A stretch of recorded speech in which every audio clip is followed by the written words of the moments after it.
Hey guys, welcome to Relatable. Happy Thursday. Hope everyone is having a good day. So, today is once again going to be a long and full episode. No rest for the weary. There is a lot to talk about, a lot of difficult things to talk about. I am going to spend the first half of the episode, maybe the first quarter, I don't know how long it's going to take me, delivering a monologue. So typically I don't, write things out verbatim and then say them to you. I kind of riff or I extemporaneously add commentary and analysis. But today I want to make sure that I say exactly what I intend to say. So I'm going to do my best at giving you my perspective on some of the events that have unfolded this week. But then the second half of this episode, I am going to talk to fellow BlazeTV host, Steve Deace. Steve has a different perspective than I do in some ways on this. We agree on a lot. We agree on a lot of fundamental issues. I really respect Steve so much, and I think I know that you're really going to enjoy his commentary and analysis because he's really on fire about everything that has happened, but he and I are going to disagree on some things. He's going to give a different perspective than the one I have on some issues, and I'll let you decide. I'll let you listen, and you decide where you fall on all of this. First, I am going to lay out as clearly and as thoroughly as I can what I see and what I now know in light of what happened yesterday.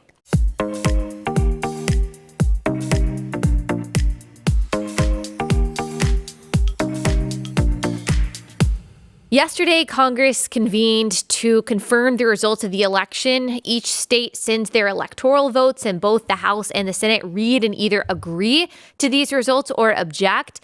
This is normally nothing more than a formal, ceremonial, uncontroversial process, but this year, several congressmen, as we talked about earlier this week, like Ted Cruz, Josh Hawley, and others, vowed to object to the results of the election in several states due to voting irregularities and allegations of voter fraud. Other senators and representatives like Tom Cotton of Arkansas and Chip Roy of Texas were outspoken about their refusal to object to the results, arguing that it is not their constitutional duty to do so.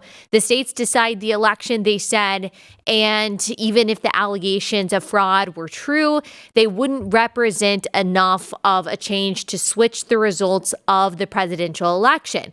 So, needless to say, this was going to be a very contentious day yesterday. Ted Cruz, Josh Hawley, and other Congress people were going to lay out their case for objecting to the results in these states, lay out the accusations of fraud, try to convince other members of their chamber to at least hold off on confirming the results until there was a more thorough investigation. Donald Trump had also been trying to tell Mike Pence, who, as the vice president, presides over this ceremony, over this convention, to also reject the results of the election.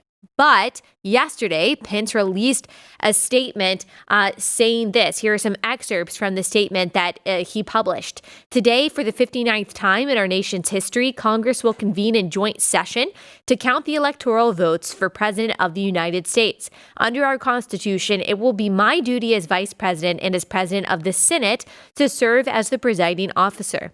Our founders created the Electoral College in 1787, and it first convened in 1789. With the advent of political parties, the Electoral College was amended in 1804 to provide that electors vote separately for the president and the vice president. Following a contentious election in 1876 with widespread allegations of fraud and malfeasance, Congress spent a decade establishing rules and procedures to govern the counting of electoral votes and the resolution of any objections. During the 130 years since the Electoral Count Act was passed, Congress has, without exception, used these formal procedures to count the electoral votes every 4 years.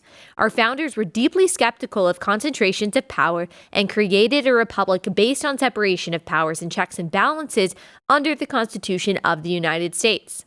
It is my considered judgment that my oath to support and defend the Constitution constrains me from claiming unilateral authority to determine which electoral votes should be counted and which should not.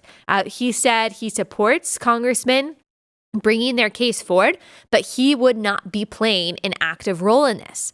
Meanwhile, Trump held a rally in D.C. where he talked for over an hour, mostly about the unfairness of the election and voter fraud. He has claimed repeatedly, as you guys know, that he actually won in a landslide had it not been for pervasive fraud, especially in the swing states.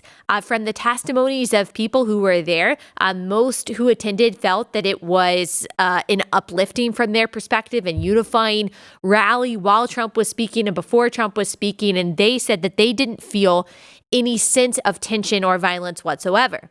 However, there were at least 250 demonstrators who stormed the Capitol, some of whom broke through the windows and made their way into the building. Here are some video clips of that.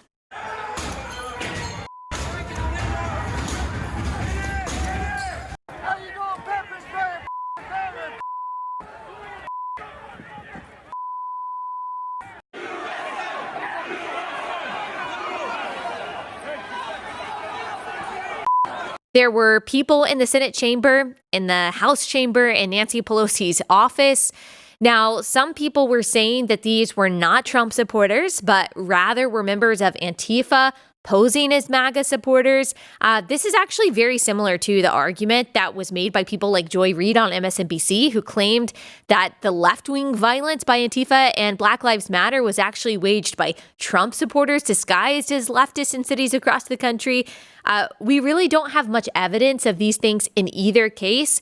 Yes, anything is possible, and there was a report by the Washington Times that apparently there's a software that matched the faces of demonstrators in the Capitol to people participating in Antifa riots in Philadelphia. But there is no indication that there was this large swath of left-wing agitators posing as Trump supporters, just as there is no evidence of right-wingers dressing up as Antifa and BLM protesters and burning down Minneapolis. There is a tweet that if you're watching this on YouTube, I will put up on the screen that tries to claim that this guy that you see with this headdress who broke into the Capitol is actually some BLM supporter. The tweet is saying that here he was in the same outfit at a BLM rally in June in Arizona. But thankfully, someone shared the entire picture. And if you look at the whole picture, you will see that he is holding a QAnon sign, which, if you don't know, is a conspiracy theory that some Trump supporters, not a large number, but some Trump supporters follow, which asserts, among many other things, that Donald Trump is the chosen one to take down the global elites. And here is this guy also in Phoenix holding a sign that says, "Hold the line, Patriots, God wins."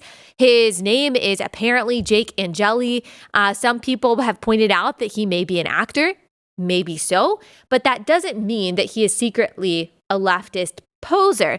Then you've got this guy whom people are saying, and again, this is up on the screen if you're watching on YouTube, whom people are saying is Antifa because there's a picture that looks like him on an Antifa website, Philly Antifa. Number one, I don't think that that is the same person. And number two, even if it is, the picture on the Antifa website is not of an Antifa member, but rather a guy that they tried to expose and call out as this loud and proud member of various neo-Nazi groups. So we have to own this for what it seems to be, for what we know. Trump supporters who feel that the election has been stolen from them and that their only recourse is to storm the Capitol and try to show Congress that they mean business. As they were breaking into the Capitol, the Congress people stopped convening. They were made safe. The Capitol went on lockdown. The National Guard was called in. Tear gas was deployed. And tragically, a woman by the name of Ashley Babbitt, a Trump supporter, an Air Force veteran, was shot, it looks like in the neck, by allegedly, we're not totally for sure, a police officer, Capitol Police. She later died from that injury. We don't know the exact details of this, why she was shot, what exactly was going on, but she was. At least 3 other people have reportedly died in all of this chaos as well. So lives were lost. destruction and chaos were wrought, and we witnessed, for the first time in our modern history, a refusal to peacefully transfer power that I believe was at least implicitly and in part encouraged by Trump's insistence that this was a totally illegitimate election and that voters have been completely 100% disenfranchised. Now, I know that that is going to make some people angry, me saying that. So let me say, there were seeming voting irregularities. There were compelling testimonies by witnesses of fraud. There was a failure to follow election law in places like Pennsylvania. That's a fact. There was more effort that probably could have been made to ensure trust in the election process in places like Georgia. I say the same thing about investigation into voter fraud that I said at the beginning of the investigation into Russian collusion with the Trump campaign. I want the truth. I want the integrity of our elections, no matter the outcome. I would rather lose and be able to trust that we have a free and fair process than to win in an unfair, rigged system. I support the investigations. I appreciate the legal fights that have been fought, the questions that have been raised, the criticism that has been leveled against some state officials. But so far, there hasn't been evidence of the kind of fraud that would result in the change of the outcome of the presidential election. Remember, in the contested states like Arizona, like Nevada, like Georgia, and others, other Republicans won their statewide races on the same ballot that Trump was on. So the courts spoke, the states spoke, the electors spoke, and if it hadn't been for the violent disruption at the Capitol yesterday, Congress, members on both sides of this issue would have been able to speak too. We would have been able to hear the case, and the rest of Congress would have been able to as well. Take a moment to realize just how many barriers, protections, and systems are in place in this country to expose and oppose fraud when it comes to our elections. It is not a perfect system, and there is no doubt in my mind that corruption exists. But thankfully, our founders and early Americans helped ensure accountability was in place in many ways. Again, maybe not in all ways, but in many ways. But the president feels that he cannot lose. And that is one thing that a lot of people love about him. That is why he won the primary in 2016, something I did not understand then. That is why he beat Hillary Clinton. That is why he got a lot of good stuff done while he was president. But it is also why he won't let go now. And he doesn't want his supporters to either. In 2016, Trump tapped into a real, sincere sense of disenfranchisement that millions of Americans felt and still feel today, that they have been forgotten about by the people in power. They have been sold out by the elites. Their jobs were outsourced to China by both the Republicans and the Democrats. Their values have been demeaned by politicians as Bible thumping and gun grabbing. The media, Hollywood, big tech, and even their own party in DC all want to silence them. And many of these people truly see Trump as their only hope. They're not as concerned with conservatism or the Republican Party nearly as much as they are concerned with maintaining Trump's power because they really see him as some sort of savior. So you can imagine possibly the mentality of some of the people who resorted to what I believe is an egregious act of storming the Capitol. I'm not claiming to know everyone's motivation because I don't. But I have a good feeling that was the case for a lot of people participating. And all of that can be true and understood, and it should be understood, by the way, despite the media's absolute refusal to do so.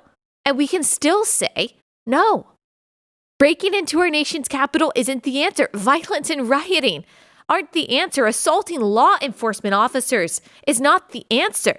There was nothing about what happened yesterday that will end in any sort of benefit for the country. In fact, I think what we can expect to see from the now Democrat-controlled Congress and White House is a crackdown on the First Amendment in the name of public safety. These are some of the same people who condemned Black Lives Matter for looting and rioting last year. They condemned their mantras, no justice, no peace, and riots are the voice of the unheard. And now They are basically echoing the same sentiments by saying that violence is the only way to get their point across. It's the only way to make the change that they want. No, I rejected that nonsense when BLM and Antifa were saying it. I reject it now. There are legal means by which we can fight for election integrity. People have been doing it for the past 2 months. There are ways to make your voice heard. There are ways to make change that doesn't involve what we saw yesterday. I am one small person with one small sphere of influence. And just by talking a few hours every week, I, by the grace of God, have been able to change people's minds on certain important issues. Do not act like speaking up doesn't work. I've seen it work. Don't act like changing the conversation in your home, at your school, your job, in your church has no effect on where this country is headed. No, in fact, it is because conservatives have ceded ground in all of those spheres that we are where we are today. We have ceded ground culturally for years, if not decades, and now we're frustrated. We don't have as much influence. So people say violence is the only answer. No. Conservatives sat back as we heard kooky professors sympathize with communism, pastors start preaching extra-biblical social justice theology, public schools indoctrinating our kids with postmodern nonsense, movies and TV shows, glamorizing every kind of moral degeneracy, our language being completely ripped apart, deconstructed by hyper-political correctness, and we said, oh, this is fine. That's just secularism for you. That's the world for you. And now we want to be mad and say that our only option is rioting? Sorry, no. Take back the culture by taking back the conversation. Start standing up where you see progressivism taking root in your own life around you. Speak up to your school board. Speak up to your friends. Have a conversation with your pastor and your elders. Call your representatives. Refuse to bend your language. Stop giving money to colleges indoctrinating your kids. Let's not act like all of us have exhausted every legal recourse to counteract what we see as the dangers of progressivism, and that now we are forced to resort to the same kind of violence that we have been condemning for the past few months. I just refuse to get on board with that. And speaking of that, now here's where I make some other people mad. Everyone should have been condemning the violence that has gone on in this country since May in a way that we have not seen in a very long time, similar to the violence that occurred in 2015 in Ferguson. Let me be clear. The people who are condemning and calling out people storming the Capitol this week, which is right for them to call that out, but they had nothing to say when Black Lives Matter and Antifa were burning down cities, were looting innocent people's businesses, making economic recovery in already poor communities impossible in a pandemic, assaulting people, murdering people, including Black adults and children like former police chief David Dorn, 8-year-old Sequoia Turner in Atlanta, and 16-year-old Antonio Mays in Seattle, all murdered by Black Lives Matter demonstrators, have no right to talk now. Either be consistent in this or be quiet in this. In Portland, a guy who called himself 100% Antifa murdered in cold blood a Trump supporter. These people, along with radical portions of BLM, not all of BLM, of course, but radical portions of BLM, set fire to Kenosha, to Minneapolis, rioted in New York City, set up an entire zone in Seattle where violence, murder, and sexual assault occurred. In Portland, even in parts of Denver, Austin, LA. And the media not only ignored it, but they excused it. Here's Chris Cuomo a few months ago talking about some of these BLM Antifa protests. And please, show me where it says that protests are supposed to be polite and peaceful. He is right in that protesters don't have to be polite to have their speech be protected. That's why the First Amendment exists. But yes, protesters are supposed to be peaceful on either side of the aisle. The problem with the riots and looting across the country, the problem with yesterday wasn't a lack of decorum, it was violence. Here are some clips as a reminder of what happened over the past few months in several cities across the country.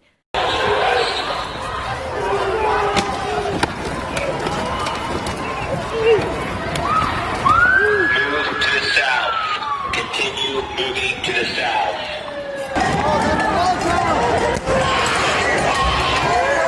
And here is a picture of D.C., our nation's capital, literally up in flames back in May after the George Floyd riots. The same media who are now rightfully freaking out over the storming of the Capitol, which I've already established is inexcusable, thought that all of that was happening, that has been happening for months, was fine, at least not worth criticizing. And what we were told, and what I'm still being told, was that that is fine because of systemic racism and police brutality. That is a sorry excuse. Because of systemic racism and police brutality, it's okay to burn down a police station, to burn down a car repair shop, burning an innocent person to death. It's okay to ruin people's lives and livelihoods. What awful reasoning. Not just because the means are not justified, but also because the stated cause of these riots is fraught with deceit, manipulation, and misinformation, as we have talked about in detail many times on this show. You cannot say that you're okay with violence when it comes to causes that you agree with, and not okay with it when it comes to causes you don't agree with. You can't call that fighting systemic racism and what happened yesterday domestic terrorism. They are both acts of terrorizing the country. Both sides think that they are fighting for liberation in some way. In reality, both have waged destruction. If you cannot be consistent on this, again, be quiet on this. People are going to tell you, and that's whataboutism to point that out. Even that it's your, quote, white privilege talking. That is very typical and common nonsense to try to shut down your argument without actually engaging with it. Whataboutism is ignoring or dismissing one problem by pointing out another. That is certainly not what we're doing here. We are very clearly acknowledging the gravity and the wrongness of one issue and pointing out the hypocrisy of condemning it while refusing to condemn an equivalent problem, a similar problem on the other side. And those who are saying that this is white privilege or just white supremacy are, again, ignoring the destruction that we have seen in cities across the country waged by people who do not possess this so-called white privilege, damaging both federal and private property, many who did so with impunity. It is also not a valid argument to say that every conservative or everyone who voted for Trump or everyone who has had questions about voter fraud brought the chaos to the Capitol or that they are complicit in it without applying that same kind of logic to you and the left-wing riots that occurred in exclusively Democratic cities that were never called out by name by prominent Democrats and liberals the way that yesterday was condemned by most prominent Republicans and conservatives. So do you, as a liberal, count yourself as complicit in the burning of Kenosha and Minneapolis and the left-wing riots across the country? Do you share the blame for the murder of Sequoia Turner in Atlanta or Antonio Mays in Seattle or the Trump supporter in Portland? Or how about the Democrat who a few years ago shot and almost murdered Republican lawmakers at a baseball field in D.C. based on something that he had heard Bernie Sanders say about Republicans taking away health care? I didn't think so. And there are Democratic lawmakers who excused the violence that has been happening by left-wing rioters over the past few weeks. Members of the squad who said there's going to be unrest in the streets as long as there is unrest in their lives. They excused that. They condoned that. Many of them glorified that. Did you blame Obama for inciting the violence in Ferguson? I didn't think so. I don't either, by the way. I'm just asking for consistency here. Vox.com in September of 2016 wrote a piece on left-wing riots titled, "Riots are destructive, dangerous, and scary, but can lead to serious social reforms. To prevent more violent uprisings and protests, we need to take their causes seriously." Yesterday, Vox wrote, "Every person who forced their way into the Capitol should be arrested, lock them all up."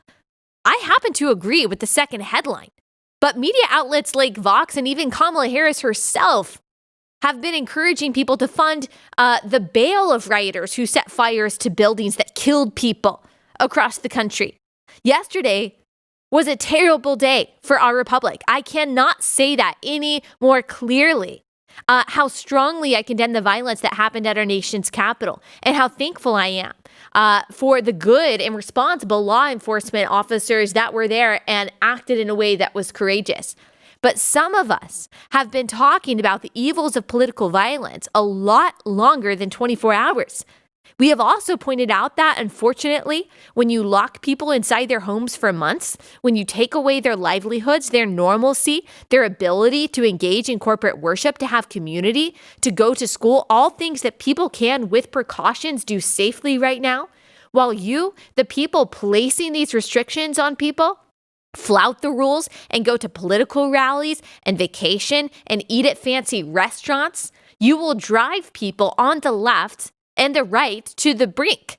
And there is no doubt that that has helped contribute to the unrest that we have been seeing.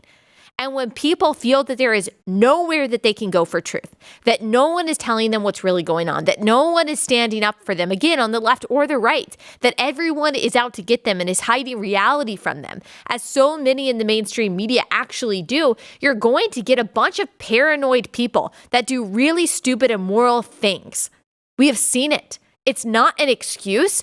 People should make better choices, but it is unfortunately exactly what happens. It is human nature.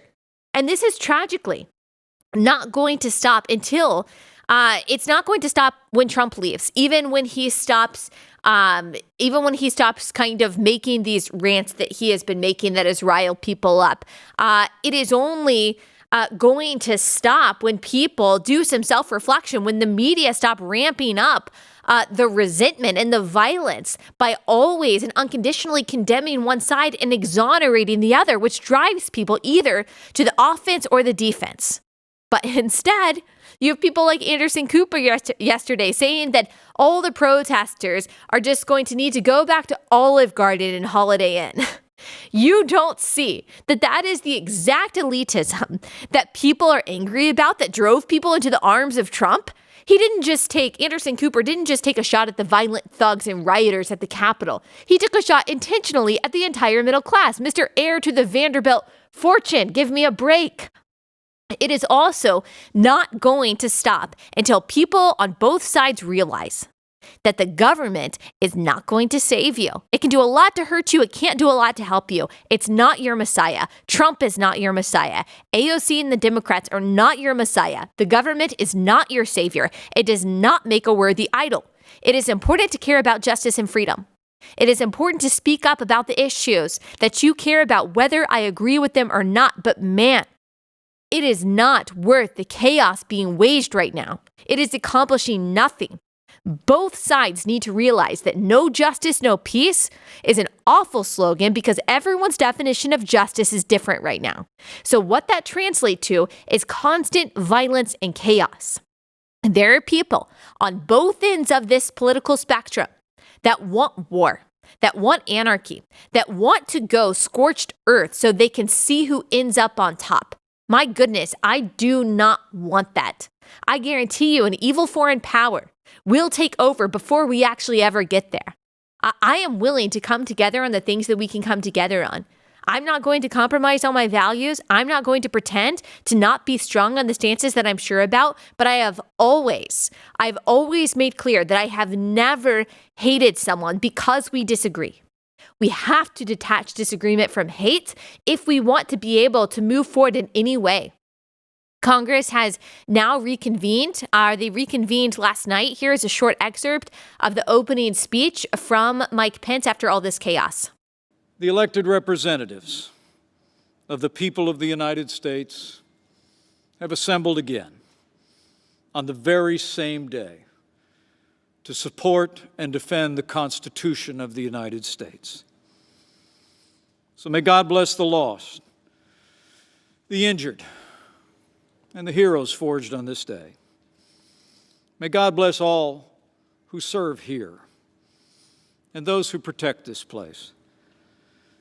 And may God bless the United States of America. And here's a bit from Mitch McConnell. We will not be kept out of this chamber by thugs, mobs, or threats. We will not bow to lawlessness or intimidation. We are back at our posts. We will discharge our duty under the Constitution and for our nation. And we're going to do it tonight. So now they have to get to work. They have to actually do the people's business, which unfortunately a lot of people in Congress don't actually do. They do their own business and the business of special interest. I would love to see a change there. Republicans have their work cut out for them to try to oppose radical leftist legislation in Congress because guess what? In case you forgot, Democrats have Congress and the White House, and the legislation they want to pass is going to have a real negative effect on your life and freedom. Pay attention.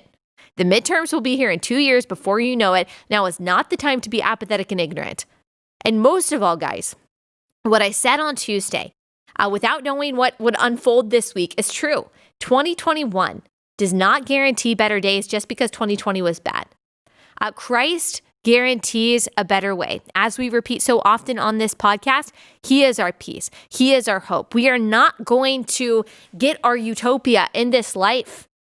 Jesus promises to come back to rule in perfect peace. There will be a new heavens and a new earth. We won't have political violence anymore. We won't have elections anymore. We won't have politics. We won't have disagreements. We won't have contention. We won't have sickness or sorrow or sadness or despair or disappointment. We will be eternally in perfect peace and in joy. There will be people that we disagreed with here on earth in heaven with us, and we won't care because the love of Christ and the worship of Christ is going to so envelop our minds that that's all that we will be deriving our feelings from, our happiness from, our peace from. And that is what we have to look forward to. That doesn't mean that we don't care about what happens here on earth. That doesn't mean that we don't fight for the things that are truly good and right and true on earth and in this life. But we have to remember what is important and who we ultimately bow down to, and what our role is and where our true peace and joy and anticipation comes from. All right. Now we are going to talk to my friend Steve Deace. Like I said, he's got a different perspective on some of this, and then I'll have a closer after our interview. First, I do want to take a quick ad break and tell you guys, before we get into that conversation about Gabby Insurance, which I've talked to you guys about before, you are probably looking for ways to save money. Maybe that's part of your New Year's resolution. You want to budget better. If you would like to keep an extra $961 a year in your pocket, then I highly recommend Gabby to you, especially if you're shopping for insurance. All you have to do, go to Gabby.com. Well, go to Gabby.com/relatable. Then they know I sent you. You just enter your insurance information. You link your insurance information. And what they do is they shop. They shop the web for other options of coverage for you, the exact same coverage from different companies, to see if you can get a better deal. If you can get a better deal, they'll tell you about it. They'll tell you your options, and then you can rest assured knowing that you're saving money on your home insurance or your car insurance. And if they can't find any better options for you, then you can rest assured knowing that you already have the best deal out there. So this is a way to save money on your insurance, making sure that you are paying the best price for the coverage that you have for your insurance. So if you want to see if you can save money on insurance, go to Gabby.com/relatable. It's totally free. They don't keep your data. You're not going to get robocalls or spam or anything like that. It's a completely free service. They just want to save you money. So go to Gabby.com/relatable. That's Gabby.com/relatable.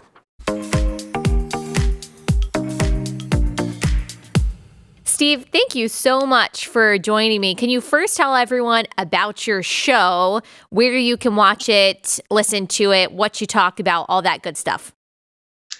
We are noon to 2 Eastern here on BlazeTV, right after Glenn Beck. If you're a BlazeTV subscriber, you can subscribe using Allie or my last name, Deace, as a promo code to get a discounted subscription at blazetv.com. You can also just subscribe to the podcast. We're on iTunes, Stitcher, Amazon, Spotify. Just look for my name, Deace. Awesome. I've been following all of your commentary, obviously, for a very long time, but specifically in relation to this election fraud. You and I did election night commentary together, and you've been talking a lot also about what happened yesterday, or what was going to happen yesterday on January 6th, with Congress either objecting to or confirming the electoral votes in regards to the presidential election. Can you tell me a little bit about your perspective on the back and forth between Republican senators and congressmen, some like Ted Cruz and Josh Hawley, who said we're going to object to the electoral results because of fraud, and then others like Chip Roy and Tom Cotton saying, no, we're not going to object because it's not our constitutional duty to do so. Where do you land in all of that? I think that I used this phrase when I talked about it on my show, Allie, quoting the scriptures. The Sabbath was made for man, not man for the Sabbath, meaning that if we need to heal, if we're hungry, if we thirst, it requires work to make those things occur in order to meet real human needs. That takes precedent over even one of the commandments, Holy Writ. Jesus made that clear, to see those commandments in their proper context and realize that they were made for us, to point us to righteousness, to convict us of our sin. They were made for us. We were not created for them. The same thing is true of our Constitution, Allie. It begins with the words, we the people. It is a social compact. It is not Holy Writ. And the men who carved it, I think it's a sacred document, but it's not holy, because the men who carved it right after they got done with it started amending. That's where we got the Bill of Rights. All right. So if you reach a point in time where one side of the argument no longer abides by the social compact, then we're over here like Frank Drebin in The Naked Gun. Nothing to see here, folks. Right? We're like that dude on MSNBC last year. Now, these are mostly peaceful protests while Molotov cocktails are being launched over his head live on screen. We're arguing over the in particulars of a 12th Amendment that is really a process amendment for the purpose of how the electors are counted and carried out. And meanwhile, the people we're up against, Allie, they've already shredded the 39th Amendment that we haven't even thought of yet. All right. And I think that we have to come to grips with the fact, and it's sad. And I wanted to not admit this to myself for a long time because I knew what the consequences would be of admitting this. But the left has turned in the last decade or two. They have turned politics into a zero-sum game. They have made it clear they do not plan on sharing a culture with people like us unless we're willing to pay some form of jizya. That you can lose accreditation in an industry, not get a platform. Imagine if AT&T said 100 years ago, you know what? I don't like the things Allie, Beth, Stuckey says over the phone, so we're not going to give you a line. We're not going to connect you to Ma Bell said we're not going to connect you to the world.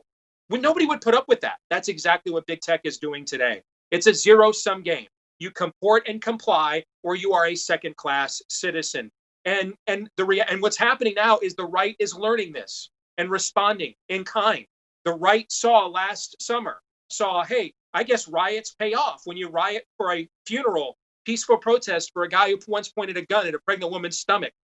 If you do that 14 times, you get the decals of your protest group, your riot group, on every NFL team in the fall. You get exalted. This is all learned behavior. And if we don't come up with righteous resistance to channel the energy that we saw yesterday, even before things got ugly, even when it was peaceful, look at those masses of people. Look at all that energy. Where are they all going to go? If we don't find a way to create righteous resistance for them, because right now they don't have it, most of the people running the Republican Party don't care about them, don't want to listen to them. If we don't come up with that, then I would say this to my friend Chip. Chip is one of my best friends. I've been arguing all of this privately with Chip for the last few weeks. Chip's one of the finest men I know, and I won't tolerate any attacks on his honor because you don't agree with him here. Where I disagree with Chip, since you asked, is I think we are hanging by a very slim thread here.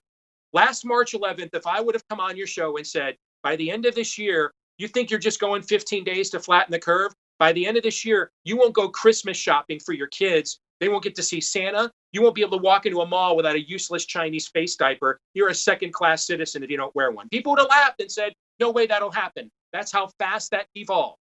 Yesterday is an omen of what the next 6 months will look like, an increasing deceleration if we don't come up with something righteous that can channel that angst so people think that they have a voice again. So you believe first that people like Josh Hawley and Ted Cruz were speaking up for all of the people who feel and felt disenfranchised. And even though it may not be their constitutional responsibility to do so, you think that they were correct in stating those objections. There's a higher law. When Ted and Chip and Josh took the oath of office, Allie, didn't say, so help me Constitution. It said, so help me God. That is, there's a higher law than the Constitution. We have done all kinds of heinous things. We had to amend the Constitution to get rid of slavery. People use that to justify, even though it says right in the Fifth Amendment of the Bill of Rights, no person shall be denied life, liberty, or property without due process of law. We just decided, well, if we wanted to deny those people those things, we just won't call them people. We've done all forms of things in the name of a written word. We actually have to follow the actual word, the word giver, the one who's the word incarnate. There's a higher law there. And that's ultimately where the Constitution was. We made the Constitution for us as a people. We weren't made as a people for the Constitution. It begins with the words, we the people. It's about limiting the scope of government. It's a social contract. It's a compact. And what has happened now is one half of this country, or at least its political leadership, has decided to render that compact null and void. We can sit here and argue about the 17th sentence of the 12th Amendment all we want. They are burning down your civilization. And if we don't find a righteous way where we can keep it within the white lines, football is a very violent game, right? And within the white lines, you can be as violent as you want. We don't carry it out into the stands. We don't go out in the parking lot. We don't assault fans. There's rules of engagement. We have to reinstitute some rules of engagement, because right now they get away with whatever they want to do and then just use their media to rewrite history and memory hole it. So what you're arguing, which I do think is true, and I hadn't really thought about it like this, that we appeal to a higher authority than the Constitution, not just because the Constitution was made for man, but also because man was made by God, and he is the great moral lawgiver.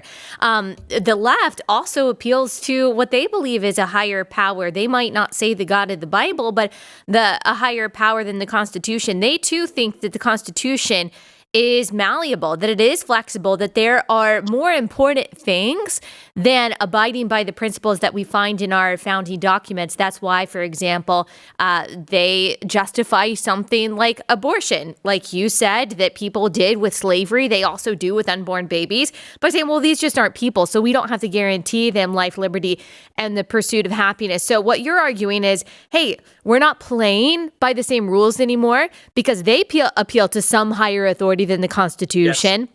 And so the right needs to appeal to a higher authority than the Constitution. And so, but where does that end up? So basically our gods are competing. Our higher authorities in the Constitution are competing against one another. But you're also arguing that somehow we do that peacefully. But how is that possible? Because that seems like a cosmic battle. It is a cosmic battle. We're up against a spirit of the age. That's what we're up against. We've heard a lot of language. You're a millennial. I'm on the younger edge of Gen X. I've heard all my life. You've heard all your life. This is the most important election. The next one is the last one is. Yeah. It's the spirit of America. The soul of America was at stake for Barack Obama versus John McCain. And then John McCain preferred Barack Obama to most of us, we found out. So we've heard these cliches all along. This is now the moment when this is all actually, we're in a Valley of Megiddo moment as a culture. We are not up against a political ideology. That's why we're struggling to come up with political solutions. We're up against progressivism, leftism. It is the Marcion, Arius. It is the Pelagius. It's the heresy of this era. That's what we're up against. The Democratic Party, its political manifestations, those are the manifestations of a spiritual philosophy. All these people yesterday, let's pray for peace. Peace for what? We need to pray for truth. There is no peace without the truth. We're unsettled in our spirit. We're unsettled in our culture because we're unsettled in the truth. What is the truth? And ultimately, the Constitution is an application of the truth. It is not the truth itself. Like the scriptures are an application of the truth. The ultimate truth, the foundation of Christianity is not the Bible. The foundation of Christianity is Christ. For if Christ be not raised, our preaching is in vain. We're all still dead in our sins. If he's not risen from the dead, and no word of the New Testament matters. Maybe you get some life lessons, that's about it. But it's not transcendent in any way. We need to go back to first things. I've used this analogy before. When Vince Lombardi took over a once proud football franchise called the Green Bay Packers, they were losers for decades. And when he took them over, there were players that would go on to be Hall of Famers, Paul Hornung, Bart Starr, Forrest Evashevsky, people that are household names to NFL circles now. They were unknowns back then. They were losers. And the first day when he took over, he said, men, I'm going to erase every tape. I'm not watching any film. We're going to start all over. Here's your first practice. He held up the football and he said, men, this is a football. and they started all over. They broke the whole thing down, established a foundation, and built it back up. We need to do the exact same thing. We need to get back and reestablish first things so we can enforce the Constitution again. The Constitution doesn't make us righteous. The Constitution is the result of a righteous people. How in the world do we do that? Because I do want to be careful not to conflate what, Ephesians 6 talks about, light versus darkness, good versus evil, with right versus left, because there are plenty of people who identify themselves as on the right who are not Christians, who are not believers, who do not appeal to the same higher authority, the God of the Bible, that you and I do, who do not believe in Christ and the resurrection of the dead. And so I don't want to conflate, okay, well, conservatives are all on God's side and all liberals are not on God's side, because I don't think that's biblically accurate. But that almost sounds like that's what you're saying. So can you make some distinctions there? Sure. Look at the American Revolution. Thomas Paine would have been our version of a Ayn Randian secular libertarian, probably. Benjamin Franklin thought that Christ was a good moral teacher. We have no evidence really that he believed in the resurrection. Right. Then you have men like Patrick Henry, Benjamin Rush, sold out to the gospel. It's ironic to me that theologically, I agree with John Adams a lot more than Thomas Jefferson in their ancient rivalry. But politically, Thomas Jefferson is like speaking my love language. Okay. Now, those are examples, what everything I just cited, those are examples of natural law and common grace. The way our founding generation got beyond, they had this debate too. They had to hang together or hang separately. Those Quakers in Pennsylvania, they thought Romans 13 meant they could never rebel against authority. So they didn't want to, they had to make an argument to get them to vote for the Declaration of Independence. And so they had to come up with these dilemmas. We can learn from that history, learn from that tradition. And the dilemma that you present is it's embodied in this sentence or this reference in the Declaration of Independence: the laws of nature and nature's God. Ayn Rand even believed in objectivism, that there had to be something objectively true, something that brought order to the universe. Now, she hated Christianity. She railed against it. In her later years, she'd go on the Phil Donahue show and call people like you and I fools.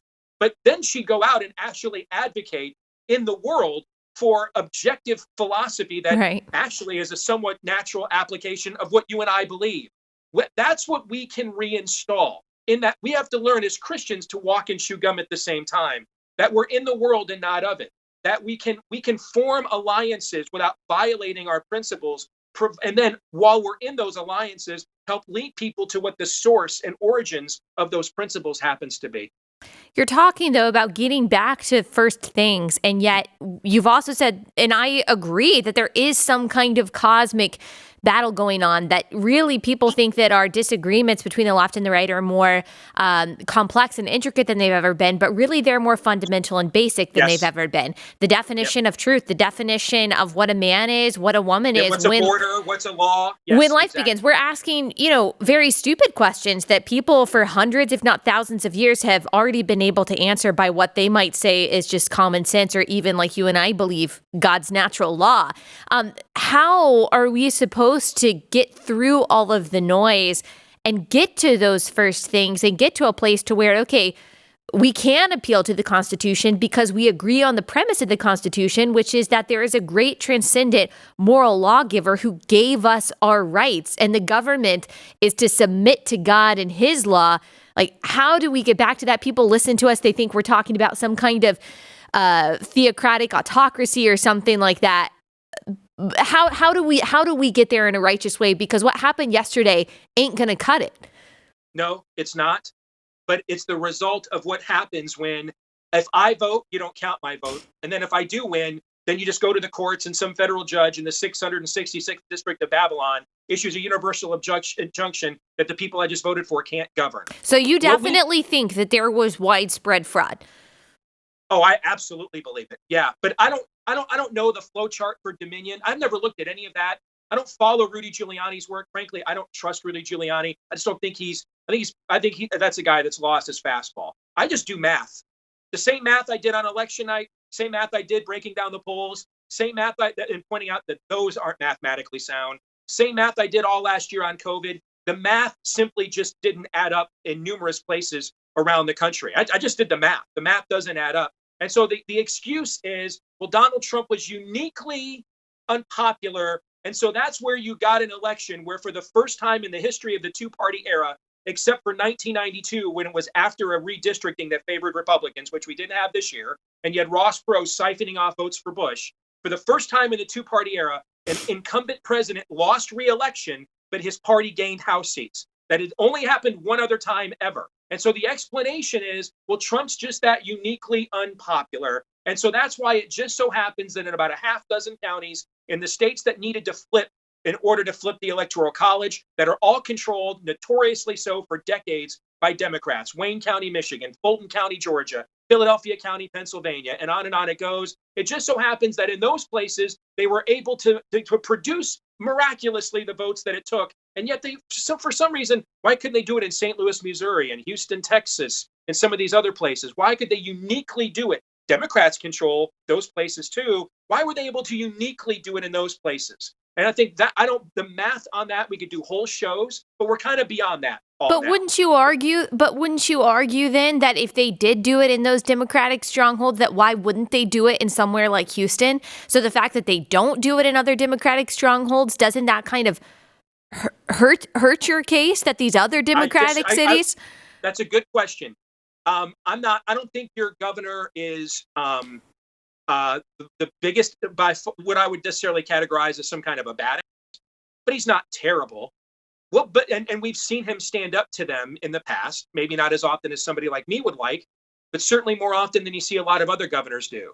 Houston, Texas, like just the other day when they tried to impose, I can't remember what it was, some kind of a fine or sanctuary city or something in your state. And Governor Abbott came up and said, hey, that's not the law in our state. You can't do that. We're not doing that. What happens in Texas if they just show up at 4 a.m. the next morning in Houston with vote dumps? That's a lot different than Pennsylvania, where the Democrats control the governor's mansion. That's a lot different than Michigan, where Democrats control the governor's mansion. That's where we have to, that's the other mistake we make politically. We have to move people where power is. I say this, and I'm going to say this on my show later today. I love Ted Cruz. He's a very good friend of mine. I worked on his last campaign. But the time has come now. We cannot afford another day of root and branch Mitch McConnell. And I won't be bullied into giving you $2,000, but I don't have to be bullied into giving Pakistan money for gender studies. That's the kind of stuff that's raising this furor.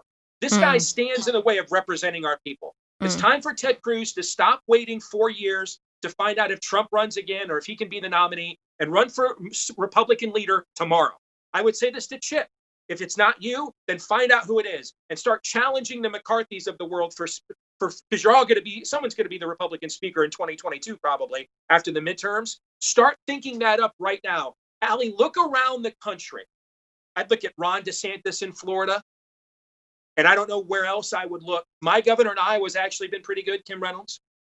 I would look elsewhere, all over the country, all these Republican legislatures, all these Republican governors.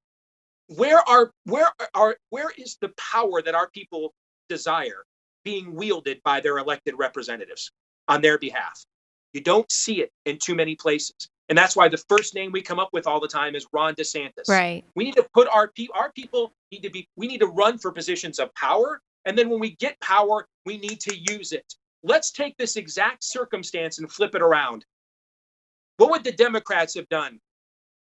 Would they have certified that election yesterday? Would there be a Democratic Mike Pence, forlorn and desperate to know, how do I uphold the 19th sentence of the 12th Amendment if they saw Republican cities, suburbs, exurbs, rural areas just dropping off thousands of votes that are 99% for a Republican in those places? They'd never, ever, ever, ever do it. They'd never certify it. They'd never tolerate it. In fact, yesterday was the 20th anniversary of Democrats standing up in a joint session of Congress to challenge the certification of the Florida recount election. They did it on January 6th, 2001. Okay. So they would never tolerate any of this. Our people need to see that the folks that they vote for are going to wield power. That when we get people on the Supreme Court, they're not going to just say no to the new bad stuff Democrats are going to want to do, but they dismantle the bad stuff they've already done. Because we all know the next time they get 5 justices, they're going to go hell-bent on all of that stuff.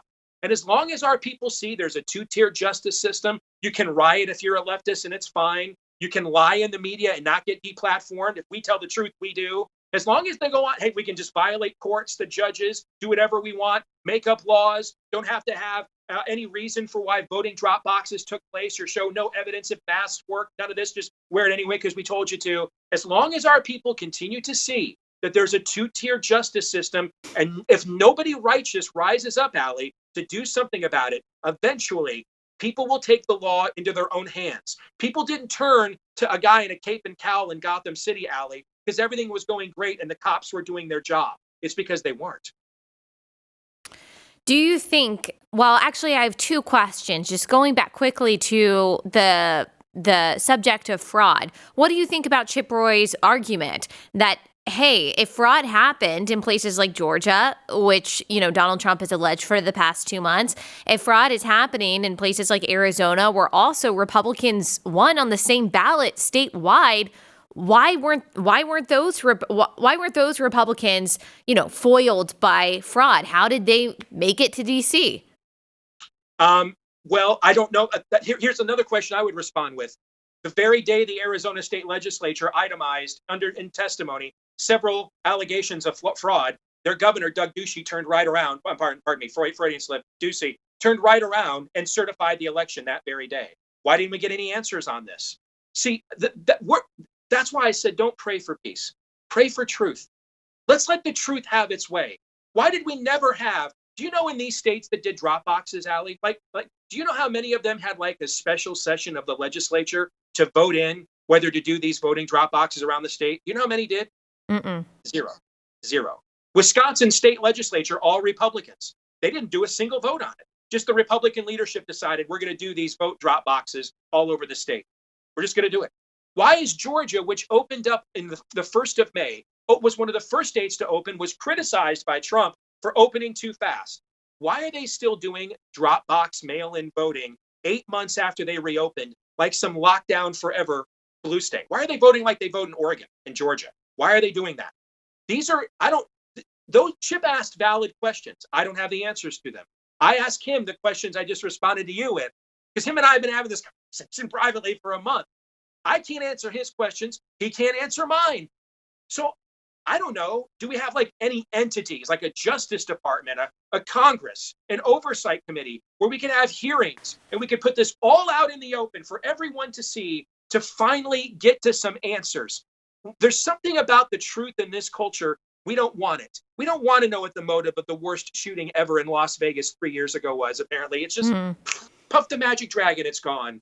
We don't want to know why we had another lone wolf terrorist attack that the FBI was warned about in Nashville last week, and we don't want to know why they didn't do anything about it for a year. Why don't we want to know? Last year, Allie, the government said UFOs were real, and people were like, dude, 5,004 went out. When I was a kid, people would have lost their minds. There'd have been like floods of people in the streets. It's the end of the world if the government announced UFOs were real. It's like we just can't be bothered with the truth. Let's let the truth have its way. I'm not afraid of the truth. Maybe the truth will prove my math is wrong and Donald Trump's just that uniquely popular.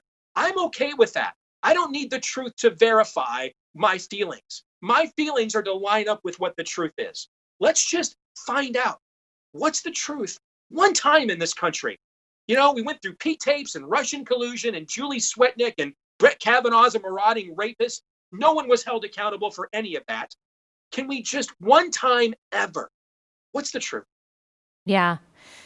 Do you think that yesterday and what we saw at the Capitol actually kind of gets in the way of people seeing both sides of the issue? I mean, we knew that Josh Hawley and Ted Cruz were going to make their case. And then at least yesterday, we didn't get to hear that. But it also seems like you think that it was, I don't know, I don't want to put words in your mouth, but you think if not a justified reaction, people storming the Capitol, you do think it was an expected reaction. But don't you think that what happened at the Capitol and what could have happened in the chambers of Congress are at odds? I've used this analogy before. The answer to your question is yes. I don't think it's justified. I'm just doing math. All right. It's expected. And I've used this analogy before. I'll share it with your audience. I'm a big hockey fan. And a lot of people think there's fighting in hockey because people like to watch it on TV. Well, the game is much older than television. The reason why they started allowing hockey or fighting in hockey from the beginning, these are high testosterone level men. They're playing in a violent sport at a fast pace, high energy. And they're carrying with them a felonious weapon, a sharpened stick. You go up for the puck in the corner, some guy comes in, broadsides you, fractures a rib, breaks your nose into the glass. The natural human reaction, particularly when masculinity gets involved, is screw you. I'm waving this. I'm not even thinking. I'm going to act on my passions, and I'm going to wave this stick and get back at you for it. Except I could make a mistake I never recover from the rest of my life. I could slit somebody's throat. I could knock an eye out. I could maim them. I could kill them. And then that one moment of mistake that I made undermines all the credibility and character I've built into my life up until that point. So we have to acknowledge, though, at the same time, that human nature reacts this way. So what do? We allow fighting as a pressure valve. All right? You think you've been wrong? Drop the gloves and let's go. But then what happens? The refs stand back and let it happen.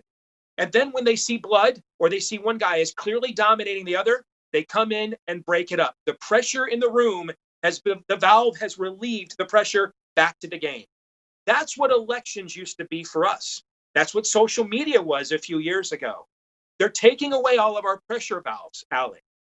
Don't think men can have a period, you're deplatformed, you're gone. You think that you want to know, hey, I just want to know how we counted. Can we at least get a signature audit? Forget the state of Georgia's rural areas. I just want to know that the signatures in Fulton County, where we saw the late drop-offs, where the Democrats have total control and they kicked observers out. One of my best friends was one of the observers for the White House, got kicked out. So I just want to know, all right? I just want to know, can we at least match the signatures, since we don't have voter ID, obviously, with all these mail-in ballots? Can we do an audit of the signatures just so we know it was on the up and up? Nope, can't do any of that. All the pressure valves in our culture are being removed. The left, the spirit of the age propelling it, is got the boot to the throat right now, and it's squeezing down hard. If we on the right do not come up with some legitimate pressure valves, so what is that? Then there's going to be a civil war, I fear. What is that? Because you've talked about a righteous way to channel the anger that we saw yesterday. You've talked about, the pressure valves. What does that look like? Because I don't want to see something like yesterday happen again, in the same way that I don't want to see what has been happening in several cities across the country for 6 months happen anymore. Some people, of course, on the left, as you've probably talked about, as I've talked about, are pretending like this is the first time they've seen violence, when people that they've defended for the past 6 months have been perpetuating egregious things across the nation's cities since the summer. Some of us have been calling out violence, since it's been happening, not just the past 24 hours. I don't want this anymore, and I don't personally know. So tell me, as a worried person who agrees that there are some deep problems that both sides feel in different ways for different reasons, what is the answer? I don't want a civil war. I don't want the violence that I saw. What is the righteous way to do this if we are in what you have described as this great cosmic fundamental battle? I'm going to reintroduce to my audience today a word: meekness. What does it mean? And a former pastor of mine walked me through what that word really means: is power under control. Power under control. The Boston Tea Party, no casualties. They coordinated it. They plotted it out, made a statement. Power under control. That's Samuel Adams and the Sons of Liberty. What went on yesterday was a vent, frustration, a tantrum. That's not power under control. We need power under control. We need our people to run for leadership positions in this party or form a new party if they can't get there. So there's a vehicle for people's voices to be heard. We need our Republican states. How many? I think, 23, 24 states Republicans have total control of the state. We're going to pass a law. The governor's going to sign it. We don't kill babies in this state.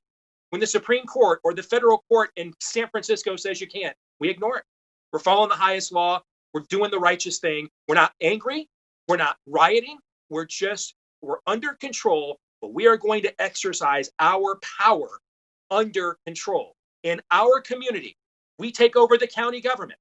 In our community, we're not wearing these stupid Chinese face diapers. We're not doing it, right? Open your businesses. Open your churches. We need to affirmatively disobey tyrannical orders. All right. When the Romans hung a sign over Jesus, what did it say? King of the Jews. Now we know that Christ was crucified for our sins. In the pagan Roman mind, though, what convinced Pontius Pilate is when the Sanhedrin went to him and said, if you don't execute this guy who's raising up a sedition, you're no friend of Caesar. He claims he's a king rivaling Caesar. In the Roman pagan mind, the reason they put the sign over Jesus' head, King of the Jews, is because in his mind, he was being executed for sedition. He represented a challenge to their government, to their authority. That's what we need to be. A challenge to their authority. Power under control. We will do what is right. We will not do what is wrong. We will not comply with orders. There was a famous case in Vietnam where a guy was ordered to burn the village in order to save, and then he disobeyed the order. They still court-martialed him, but he disobeyed the order. That's what we need to do. We're not going to do that which God says is wrong, period. And I don't care how many justices at the U.S. Supreme Court say differently. I don't care how many justices at a federal court say differently. We're going to actually uphold the law. You are not the law. The Constitution is the law, and we're going to enforce it and abide by it. When we get power, it is in order to execute this law, and we're going to execute it, and you will not stop us, period. That's what we need to do. Do you think part of the problem with what happened yesterday, you described it as a temper tantrum? I would agree, not a good way to express frustration, and I would say the same thing for anything else. Do you not feel that it's probably because Donald Trump is not power under control? He doesn't probably appeal to the same higher authority that you and I do, so he's been pitching a tantrum for the past couple of months, or do you not see it that way at all? I think I saw that you said on Twitter that this is not Donald Trump's fault. And I agree, it's certainly not completely Donald Trump's fault. There are a lot of factors at play, but to me, it didn't help. He didn't help the situation. He threw gasoline on it. Do you disagree with me? I think Donald Trump is neither Orange Man bad or Cheeto Jesus saves. I think he's largely irrelevant in this cosmic battle, and we have obsessed about him on both sides way too often. Donald Trump, it's what Ben Shapiro says. Donald Trump isn't the murderer. He is the coroner. Donald Trump is the result. And I had to accept this. I was angry and upset coming off the Cruz campaign, the way that we were mistreated by Fox News and dissed, the way they took our win in Iowa, and Roger Ailes ordered that let's just promote Marco Rubio's third place finish. All the various allegations of adultery in tabloid magazines that Trump planted. It took me quite a while to get over that. But I had to do it in order to listen to our people. And otherwise, I was just going to become one of these conservatives who goes on CNN and loses his mind and heart and soul in the process. And here's what I learned when I took a step back and removed Trump from the equation. Trump is the lead singer of the band. Yes, he's the face of the band. But there's that point in the concert where the crowd takes over and the lead singer leaps into the crowd, right? And crowd surfs. That's who Trump is. It's about Trump is the vehicle for this frustration. He has actually been keeping the Republican Party together. Removing him from the equation right now, all those people, forget about what happened after 1 o'clock Eastern. Before noon Eastern yesterday, without Donald Trump, Allie, where do all of those people go on January 7th today? They don't have anywhere to go. Where do they go on January 21st? They don't have anywhere to go. You and I talk a lot of theology on our shows. Many of their churches are closed. We can't direct them to a church in many places. Where's all that energy going to go? Trump capitalized on that energy. He did not engineer it. Trump was shocked that when he touched on the immigration issue, that it was that much of a bellwether and he could ride it all the way to the White House. The energy was already there. And we're not putting it back in the bottle again. Why? Right. Because this is different than when the Tea Party failed. When the Tea Party failed, you could still say on social media, my daughter is not running in a race against guys, but thank you. We're not doing that. You can't do that anymore. You can't. They have so squeezed us now that there's nowhere for that energy to go. And so Trump is irrelevant. This notion that, and I know you've talked about it. I live in a suburb. I hear this too. Let's just make him go away and we'll be nice again and the media won't be as bad. You don't understand. There's a cold civil war happening. They're trying to hijack and take over your culture. This isn't going to go away. In fact, Trump going away is going to make it worse because right now our people have nowhere else to channel their energy and these leftists have nowhere else to direct their fire. So without him there as a fulcrum between us and them, without him there, they're going to channel their fire at us. Like yesterday, when I just posted a link to my Parler account on Facebook and Facebook tagged it as fake news, according to their independent fact checkers, because they don't like the people that Parler puts on its platform. They haven't banned the right people. See, with Trump gone, they'll come after us instead. And now our people don't have anybody, even if it's just a tweet to own the libs, our people don't have anybody by which to place their energy into. That's a dangerous place to be. Yeah, I agree with you. I guess I just don't know what the tangible next steps are. I agree with you. Well, it seems to come down to also somebody in this audience needs to run for state legislature tomorrow. Somebody in this audience who's in the state legislature needs to run for leadership tomorrow. But what do you also do about the freaking crazy people that are on that side too? Who there are some people, and I'm not saying this is indicative of everyone who was there yesterday, but you and I both know there are people who stormed the Capitol that say that they're on the right, but really they're not people that hold our values at all, that they're not real conservatives, that the only value that they really have is that they want to see things just be destroyed. They want scorched earth too, whether they want some form of ethno-nationalism, whether they just like anarchy and they get something out of that. I don't want those kind of people. I don't want some conspiracy theorists. They exist on the right and the left. I don't want those people running for office. Well, we're all every time we don't want to comport to whatever the narrative is of big tech and big media, we're all going to be conspiracists now. We're all going to be Alex Jones now. I know, but you and I know that there is not an equivalent between you and I saying, hey, there's censorship in big tech, and people saying, hey, people who follow Q know that Donald Trump is the messiah for an evil, global pedophile ring. I didn't know what a Q drop was. I just found this out last night. I didn't even know what it was. Okay. But you and I know that there's a distinction. We don't want people. I mean, agree. That's not what people don't know. You know why people don't know, Allie? Because what are our people doing? Hiding in their homes, biding their time for the next presidential run, not challenging Senate leadership, game planning out, following the 19th sentence of the 12th Amendment. D.L. Moody, the great evangelist, could at times be a little cantankerous. And he was confronted once by a woman who thought he should have been nicer. And he looked at her and he said, I like my way of doing something better than your way of not doing anything. What's happening right now is we're not doing anything. And that's why, and here's what we are doing. By doing nothing, we're getting our movement conflated with what you just talked about. And if they look like they're doing stuff and will draw a crowd, then they will gain even more in steam. Why did we lose a bunch of young white kids to this alt-right anti-Semitism? Why did we lose these white kids, smart white kids, a lot of them college educated? Why did we lose them to this? Because they saw the Republican Party wasn't going to fight for them on any level, on any cultural level. So they went for the counterfeit edition instead. We have to offer the real thing.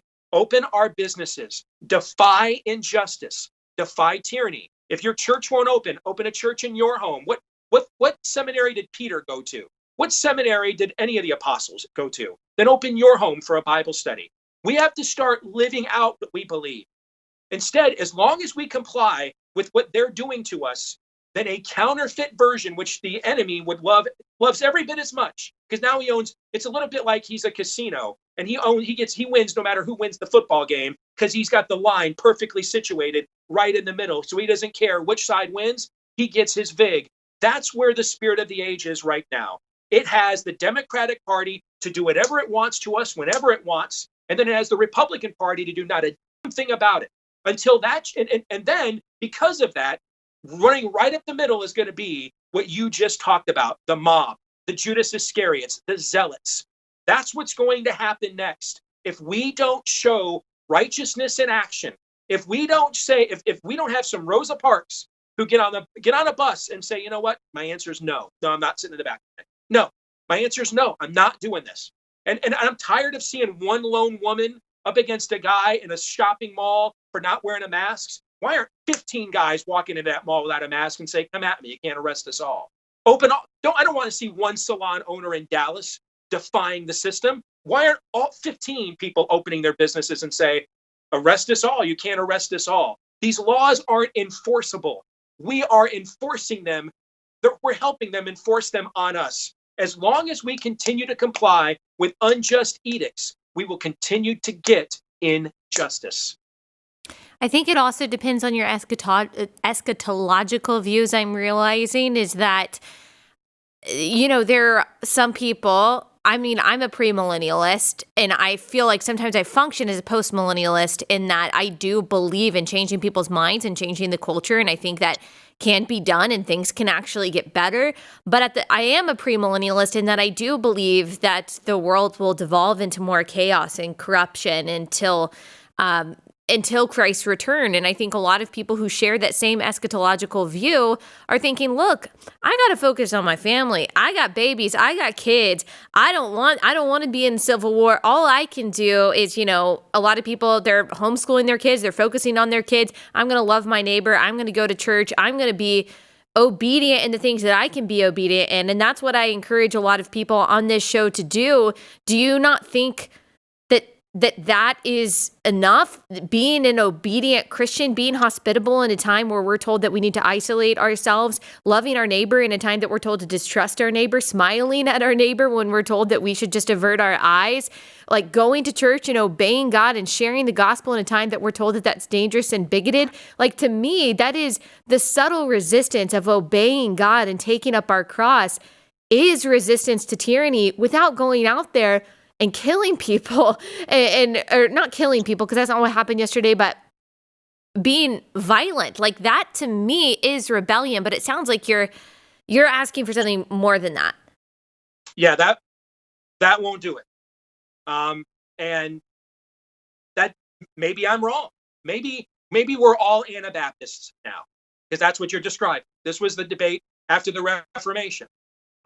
Whether to engage this amongst Protestant reformers, whether to infuse this into a cultural ministry as well, or keep it completely separate from the culture. And so what you're arguing is essentially— I don't think that's my argument. A Benedictine option. I was about to say that's not the Benedict option. That's not actually what I'm saying, because obviously I wouldn't be hosting the show if I believed that. I wouldn't be talking about this kind of stuff. I do believe in people understanding what's going on, understanding the policies, but I refuse to believe that we have exhausted all of our peaceful resources and that our only option is the kind of thing that we've seen yesterday, because, we heard the same thing. When have I made that case in this entire conversation? I didn't say that you did, but you are saying that I am making the Anabaptist argument to where I am saying that we should separate ourselves from culture and we should just build our own institutions. And I'm just trying to say that, no, I'm not saying that. Okay. I do think that there are democratic and peaceful means still that we can pursue.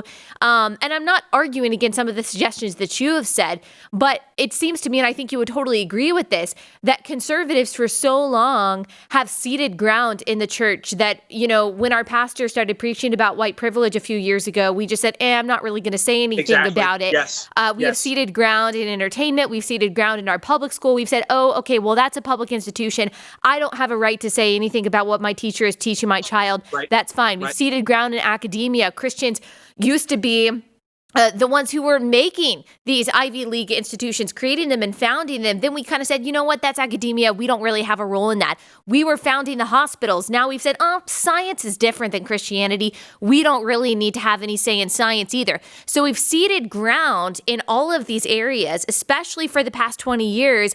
And now we're saying, my only option is to storm the Capitol. I'm like, hang on. Is it not possible for us to backtrack and for us to say, okay, we've ceded ground, whether we knew that we were doing it or not? We need to gain some of that ground back in the same way that in the opposite way that we gave it up, by surrendering the language, by surrendering the conversation, by not speaking up to our school board or whatever it is. So what I encourage people to do is, yes, obey the Lord, but also take back the conversation and speak up in your local area for your family where you still can, because I have seen it change people's minds. I have seen school boards backtrack. I have seen curriculum taken out of school. I have seen elders and pastors say, I'm so sorry that we decided that you were going to read this book about white fragility or Ibram X. Kendi. I didn't realize what critical race theory was. I have seen things change because of that. So do you not think that that is a proper and effective means by which we actually can make change that doesn't include the craziness we saw yesterday? That's the same. You just quantified the argument I would make in our entire conversation. And if we don't do that, nature abhors a vacuum. If we don't step in, what you just described were several examples of quantifying what I mean by righteous resistance. If we don't do that, then something else will arise to fill that vacuum that will be unholy and will just, what's 0 times 0? I say this to my audience all the time. 0 times 0 is 0. Okay. What you saw yesterday for a brief moment that ruined an otherwise beautiful statement was 0 times 0. 0 times 0, and an innocent woman gets gunned down who's a military veteran for doing nothing other than just standing there and standing up for what she believes in. She was in the wrong place at the wrong time. You get those kinds of casualties, that kind of collateral damage when we multiply 0 times 0. We need to provide a righteous alternative to channel that frustration and anger. And if we don't, and it's got to come from people in the audiences like which are watching us right now, if we don't, then what we saw yesterday, we're going to see more of. And then we're eventually going to see the day when the Mensheviks and the Bolsheviks clash together.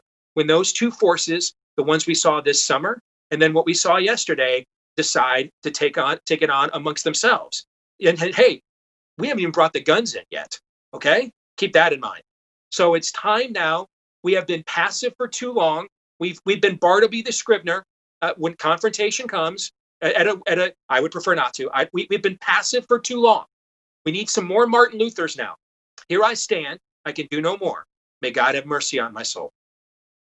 Well, thank you so much. I was thinking, I was like, oh, we're going to have a 15-minute conversation. But I also told my team that, okay, if this is a really good conversation, I'm not going to cut it off. And I could keep talking to you about all this. You are on fire, and I really do appreciate your perspective. And I hope that everyone listening gets a lot out of this, because I think we agree on the essentials. You've brought in different perspectives than I have shared, and maybe that I hold, but you've also given me a lot to think about and listeners a lot to think about too. So I appreciate that. Can you tell everyone again where they can find you? Just go to blazetv.com/Deace, DEACE. Follow me on Twitter for now, I guess, at Steve Deace Show, over on Parler at Steve Deace. And we have a brand new book out, and the heroine is a young woman. It's a perfect story for your audience. And she faces off one-on-one one night against the devil who tries to woo her to her side or to his side. It's called A Nefarious Carol, like the Christmas Carol, A Nefarious Carol. You can get it at Amazon.com right now. It's perfect for your audience, and it touches on a lot of the things we discussed here today. Allie, thanks. I appreciate it. So I got to go do my show now. Thank you so much. Thank you so much. Well, hopefully I warmed you up for the show. I appreciate it. I'm sure we'll talk soon. All right. Take care. God bless. Bye. All right, guys. I hope that that jam-packed and once again long episode was helpful for you. I know that you are not going to agree with everything that was said on this podcast. I don't even agree with everything that was said on this podcast. You're going to disagree with me, or you're going to disagree with Steve, but I hope that gave you kind of a thorough perspective of what's going on. And I don't want you to despair. I don't want you to think, oh my gosh, what am I going to do? Do I have to anticipate war? Do I have to be caught up in worry? Do I have to, stage some kind of big rebellion? I want to reiterate what I said to Steve and what I truly believe. And I don't think he fully agrees with it. And some of you might not either, but I stand by what I've said. The quiet resistance of daily obedience to Christ is where the quote rebellion lies. And I know that there is disagreement on what that actually looks like in your daily life and what civil obedience looks like. John Knox, the Scottish reformer, said resistance to tyrants is obedience to God.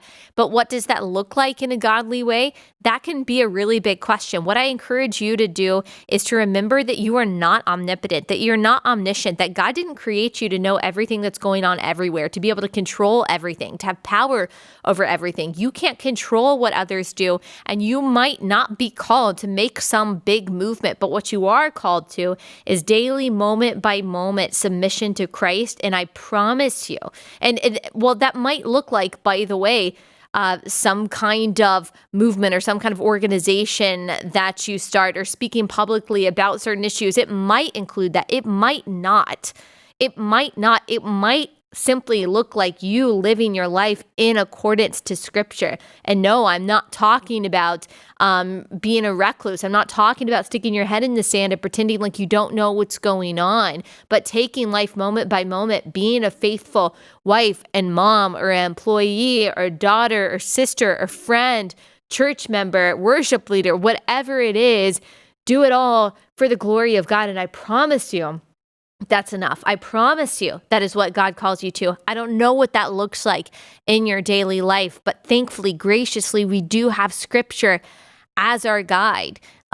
Daily obedience is the subtle, it's not really subtle, but the world thinks it's subtle, the subtle resistance to evil and to tyranny. I guarantee you, living and sharing the gospel is as radical in a secular world as it gets. Do that.